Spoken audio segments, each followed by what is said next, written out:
in the 15-point action plan, the first 7 can be done by any Muslim, whether he's rich or poor, whether black or white, whether Arab or non-Arab, whether living close to Palestine or far away from Palestine, irrespective. Every Muslim can do these first 7 points.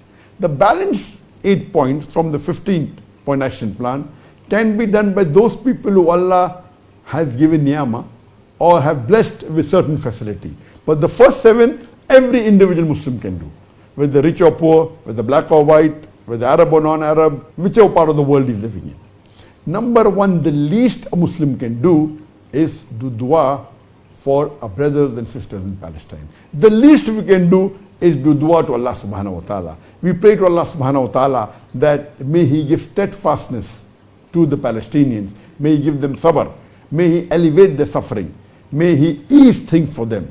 May He grant Jannat Firdaus to the people who have been martyred. Make it easy for the family members of those who have been martyred. The least we can do is do dua.